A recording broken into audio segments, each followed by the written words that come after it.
একদিন খরগোশ আর কচ্ছপের মধ্যে আবার দৌড় প্রতিযোগিতা ঠিক হলো। খরগোশ বেশ আত্মবিশ্বাসী ছিল, কারণ সে আগেরবারও কচ্ছপকে সহজেই হারিয়েছিল। সে কচ্ছপকে মজা করে বলল, এইবারও তো নিশ্চিত হারবে, দেখাই যাচ্ছে। কিন্তু কচ্ছপ মুচকি হেসে শুধু বলল, দেখা যাক। দৌড় শুরু হতেই খরগোশ ধা করে দৌড়ে সামনে চলে গেল।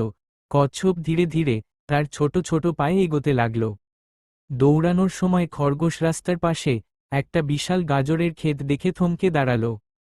সে ভাবল, কচ্ছপ তো অনেক পিছিয়ে, একটু গাজর খেয়ে নিই।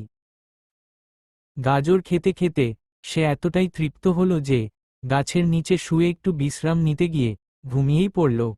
এদিকে কচ্ছপ ধীরে ধীরে এগোতে লাগল।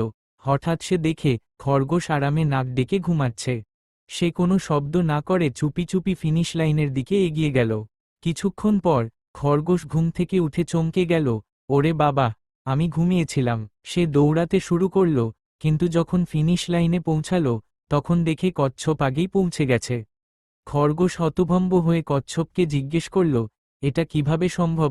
কচ্ছপ হাসতে হাসতে বলল, গাজরের লোভ কমালে হয়তো তুমিও জিততে।